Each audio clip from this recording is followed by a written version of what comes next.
واقعہ کربلا تاریخ کا دردناک واقعہ ہے۔ یہ اقتدار کی جنگ نہیں تھی، اقدار کی جنگ تھی۔ دو شخصیتوں کی لڑائی نہیں تھی، دو نظریات کا ٹکراؤ تھا۔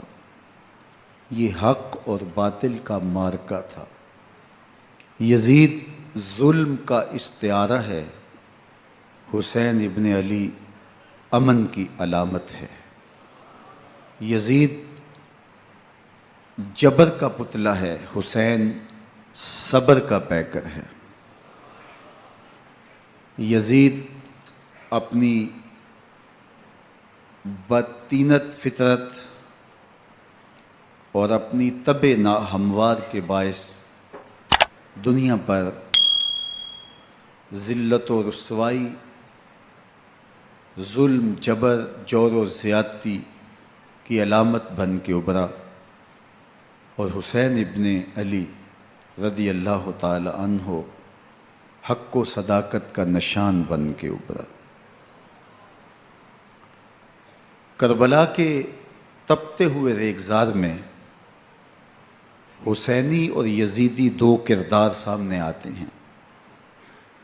اقبال نے کہا تھا، موسیٰ و فرعون و شبیر و یزید، این دو قوت از حیات آید پدید، زندہ حق از قوت شبیری است، باطل آخر داغ حسرت میری است، سرخ رو عشق غیور از خون او، شوخی ای مصرع از مضمون او، تا قیامت قطع استبداد کر، موج خون او چمن ایجاد کر۔ یزید بہدل کی بیٹی محسون کا ناپاک بیٹا تھا، اور حسین محمد عربی کی بیٹی فاطمہ کا شہزادہ تھا۔ یزید دمشق کے اطراف میں سرجون اور جریر اختل جیسے اوباشوں کے جرمٹ میں پل کے جوان ہوا۔ حسین کے گھر کا دروازہ مسجد نبوی کے اندر کھلتا تھا۔ یزید نشے میں دھت ہو کر کے نمازیں چھوڑ دیتا تھا۔ حسین کی کربلا کے اندر بھی نماز تہجد قضا نہیں ہوئی۔ یزید ظلم کا دوسرا نام ہے، حسین امن کی علامت ہے۔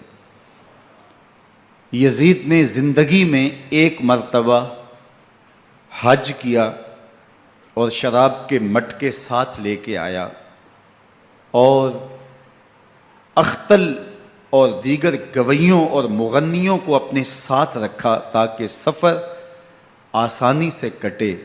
حسین ابن علی نے 25 حج سواری ہونے کے باوجود پیدل کیے۔ یزید حج بیت اللہ کے بعد مدینہ المنورہ آیا اور شراب کی ایک مجلس بپا کی۔ حضرت امام حسین رضی اللہ تعالی عنہ جب وہاں پہنچے تو شراب کی پھیلی ہوئی بدبو کو محسوس کرتے ہوئے فرمایا، یہ بو کیسی ہے؟ تو نشے میں دھت یزید بولا، یہ شام میں بنتی ہے، اور ایک جام منگوایا اور اس کو پیتے ہوئے دوسرا جام حضرت امام حسین رضی اللہ تعالی عنہ کی طرف بڑھاتے ہوئے کہا، ابا عبداللہ لیجئے۔ تو حضرت امام حسین رضی اللہ تعالیٰ عنہ نے فرمایا، میں اس کی طرف دیکھتا بھی نہیں ہوں، اور پھر وہ عشقی اشعار پڑھنے لگا۔ جب یزید کی شراب نوشی کا منظر امام حسین رضی اللہ تعالیٰ عنہ اپنی آنکھوں سے دیکھ چکے تھے تو مجھے بتاؤ یزید کے ہاتھ پہ امام حسین کا پاک ہاتھ کیسے آتا؟ حضرت امام حسین رضی اللہ تعالیٰ عنہ جس ماحول میں پلے تھے، جس ماحول میں پرورش پائی تھی، جس ماحول میں رہے تھے، وہ پاکیزہ اور تقدس ماحول تھا۔ اور یزید کبھی اطراف دمشق میں، کبھی غوطہ میں، کبھی الخضرہ محل میں، اور کبھی کہاں داد عیش دیتا رہا اور لہو و لعب کے اندر مصروف رہا، اور اس کی زندگی ان چیزوں سے عبارت تھی۔ وہ محرمات کو حلال قرار دیتا، شراب نوشی اس کی ہڈیوں میں رچی ہوئی تھی، اور شریعت بیضا کا مذاق اڑایا کرتا۔ اور حسین ابن علی رضی اللہ تعالی عنہ کی دوستیاں جن لوگوں سے تھی وہ عبداللہ ابن عباس تھے، عبداللہ ابن عمر تھے، حضرت عبد الرحمن بن ابو بکر رضی اللہ تعالی عنہ تھے۔ یزید تو جوا کھیلتا رہا، یزید تو قمار بازی کرتا رہا، یزید تو شراب نوشی کرتا رہا، اور حسین ابن علی مسجد نبوی کے ممبر میں حضور کے پہلوؤں میں بیٹھتے رہے۔ زمانے نے وہ منظر دیکھا کہ سرخ رنگ کے جوڑے پہنے ہوئے حسنین کریمین حجرہ فاطمہ سے نکلتے ہیں، کم عمری کی وجہ سے کبھی گرتے ہیں کبھی سنبھلتے ہیں، اور آقا کریم خطبہ ارشاد کر رہے ہیں، خطبہ چھوڑ کے حضور نے شہزادوں کو اٹھا لیا۔ وہ منظر بھی زمانے نے دیکھا۔ حضرت عبداللہ بن شداد کہتے ہیں کہ حضور سجدے میں تھے اور سجدہ اتنا طویل ہو گیا، ہمیں لگا یا تو وحی کا نزول ہو رہا ہے یا پھر اللہ کا حکم آ گیا اور اللہ کے محبوب کی روح قبض کر لی گئی۔ لیکن میں نے جب نظریں اٹھا کے ننکیوں سے دیکھا تو کیا منظر تھا کہ حسین ابن علی حضور کی پشت پہ بیٹھے ہوئے اور میرے آقا سجدے کو طول دے رہے ہیں۔ اللہ اکبر! حسین کے لیے پیغمبر کے سجدوں کو طول دیا جا رہا ہے۔ حسین ابن علی کبھی ممبر پہ حضور کی اطراف میں بیٹھتے ہیں، وہ منظر بھی دنیا نے دیکھا کہ حضور کے مبارک کندھوں پر حسین ابن علی بیٹھے ہیں اور حضور کی زلفوں کو پکڑا ہوا ہے۔ تو حضرت عمر رضی اللہ تعالیٰ عنہ دیکھ کے کہتے ہیں واہ واہ کیسی سواری میسر آئی حسین ابن علی کو۔ تو میرے آقا مسکرا کے کہتے ہیں عمر سواری دیکھتے ہو سوار بھی تو دیکھو۔ اللہ اکبر! حضرت اسامہ بن زید بن حارثہ رضی اللہ تعالیٰ عنہ فرماتے ہیں رات کا ایک پہر گزر گیا اور مجھے حضور سے کوئی کام تھا، میں آقا کریم کی خدمت میں حاضر ہوا، در دولت پہ دستک دی، حضور تشریف لائے تو چادر اوڑی تھی، بکل کی ہوئی تھی میرے حضور نے، تو میں نے اپنی حاجت کہی تو حضور نے میری حاجت پوری کر دی۔ لیکن ایک منظر میں نے دیکھا کہ حضور نے جو چادر کی بکل فرمائی تھی اس کے اطراف میں پہلوؤں میں ابھار تھے جس طرح اندر کوئی ہو۔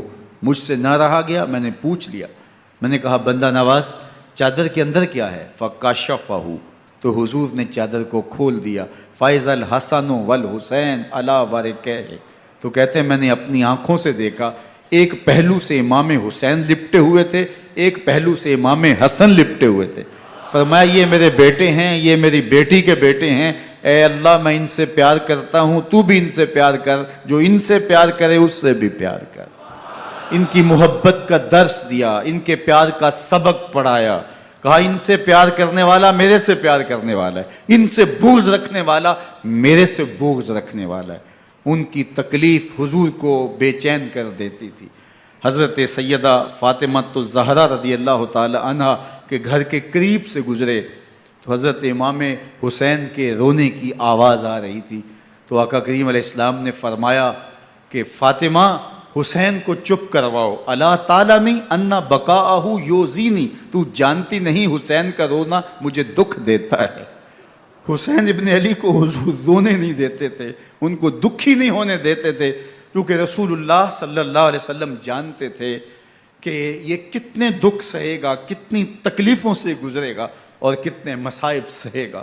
زمانے نے وہ گھڑیاں بھی دیکھیں کہ حضرت حذیفہ بن یمان رضی اللہ تعالیٰ عنہ فرماتے ہیں کہ میں حضور کی خدمت میں نماز مغرب کی ادائیگی کے لیے حاضر ہوا، اور میں نے یہ اجازت خاص طور پہ اپنی ماں سے اس شرط پہ لی تھی کہ امی آپ مجھے اجازت دیں، میں حضور کی خدمت میں حاضر ہوتا ہوں، مغرب کی نماز بھی ادا کروں گا اور پھر حضور سے عرض کروں گا حضور میرے لیے اور میری ماں کے لیے بخشش کی دعا کر دیجئے۔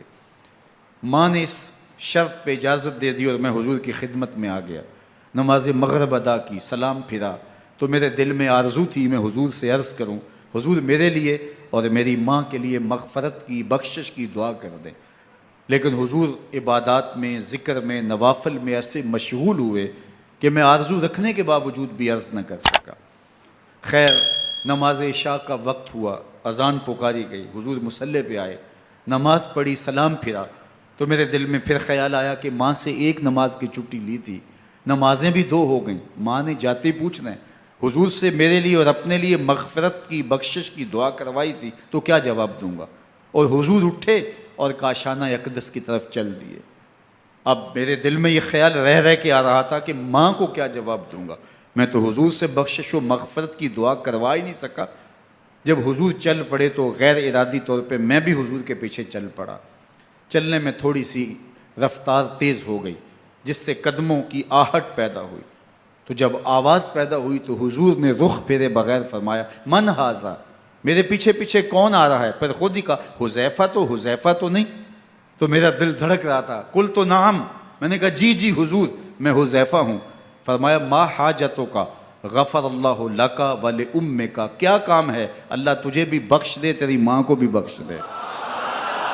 اب جو کام تھا وہ جنبش لب سے پہلے ہی ہو گیا، یہاں تو لفظوں کا سہارا بھی نہیں لینا پڑتا، وہ بند لبوں کی بولیاں بھی سنتے ہیں۔ اقبال بولا ہے فروغت صبح آثار و دہور، چشم تو بی نندائے ما فی الصدور، تیری نظر تو سینوں کے چھپے راز بھی دیکھتی۔ تو کہا ما حاجتوں کا غفر اللہ لک ولامک، اللہ تجھے بخش دے، تیری ماں کی بھی مغفرت کر دے، کیا کام ہے؟ اب جو کام تھا وہ تو ہو گیا۔ تو میرے حضور نے ارشاد فرمایا حذیفہ سنو، ابھی ایک فرشتہ آیا ہے جو اس سے قبل دھرتی پر پہلے کبھی نہیں آیا، آج پہلی مرتبہ اللہ سے اجازت لے کے 2 کام کرنے آیا ہے، ایک تو مجھے سلام کرنے آیا ہے اور دوسرا خوشخبری دینے آیا ہے کہ آپ کی بیٹی فاطمہ جنتی عورتوں کی سردار ہے اور حسن اور حسین جنتی جوانوں کے سردار۔ ایک طرف یزید ناپاک میسون کا پلیت بیٹا، اور ایک طرف محمد عربی کا نواسا، فاطمہ کے دودھ کا اثر، علی المرتضیٰ کے خون کی تاثیر، رسول اللہ صلی اللہ علیہ وسلم کے کندھوں پہ بیٹھنے والا۔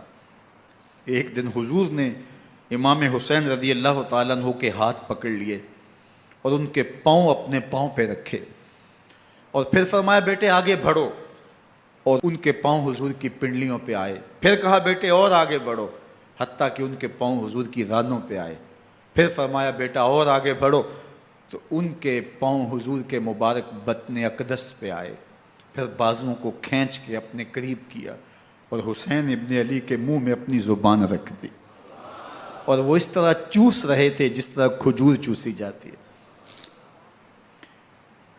تو اللہ کے محبوب علیہ السلام نے حسین ابن علی کو اپنی زبان کا لعاب دہن دے کر کے، وہ شیر رحمت دے کر کے، وہ کوثر و تسلیم سے پاکیزہ تر آب رحمت عطا کر کے ان کی ہمیشہ کے لیے پیاس بجھا دی، تاکہ کل کربلا کے تپتے ہوئے ریگزار میں حسین ابن علی کو پیاس کی شدت تنگ نہ کرے اور پائے استقلال میں لغزش نہ آنے پائے۔ ان نازوں سے پالے ہوئے حسین کو، ان محبتوں سے پالے ہوئے حسین ابن علی کو امتحان بھی اتنے بڑے درپیش تھے۔ یاری تیری سونا پر ازمیشاں تیریاں اگ، سونا پرکھیا جامدہ ہے نال اگاں دے لگ۔ جتنا بڑا شخص ہوتا ہے اتنی آزمائشیں بھی بڑی ہوتی ہیں۔ پیغمبر رحمت کی آغوش میں کھیلنے والا، حجرہ فاطمہ کا جانشین، مصلی رسول کا وارث، منبر رسول صلی اللہ علیہ وآلہ وسلم پر حضور کے مبارک پہلو اور گود میں بیٹھنے والا حسین، حضور کی زبان چوسنے والا حسین، حضور کے کندھوں پہ سواری کرنے والا حسین، آقا کریم علیہ الصلوۃ والسلام کے مبارک سجدے کی حالت کے اندر حضور کی پشت پہ کھیلنے والا حسین، جس حسین کا دروازہ مسجد نبوی کے اندر کھلتا تھا اور یزید کی کرتوتوں کے چشم دید گواہ تھے۔ یزید جب تخت نشین ہوتا ہے تو اسے یہ فکر ہوتی ہے کہ امام حسین، عبداللہ بن زبیر، عبداللہ بن عمر، عبداللہ ابن عباس یہ میری بیعت کریں. اور وہ ولید بن عقبہ کو لکھتا ہے کہ ہر صورت میں ان کی بیعت لو، اور اگر بیعت نہ دیں تو سختی کرو. حضرت امام حسین رضی اللہ تعالی عنہ کو بلاوا آتا ہے کہ آپ کو دارالامارت میں گورنر ہاؤس میں بلایا جا رہا ہے. ولید بن عقبہ کا پیغام آپ کو پہنچتا ہے. آپ اس وقت فرماتے ہیں کہ اس وقت جو پیغام پہنچا ہے وہ کسی خطرے سے خالی نہیں ہے. تو کچھ سواروں کو ساتھ لیا، کہا تم دارالامارت کے باہر کھڑے رہنا، اگر میری آواز بلند ہوئی تو اندر آ جانا، ورنہ تم انتظار کرنا. آپ اندر گئے. ولید بن عقبہ نے مروان کو بھی بلایا تھا. مروان بن حکم یہ گورنر مدینہ ولید سے پہلے رہ چکا ہے، تو اس نے مشورہ دیا کہ سختی کی جائے.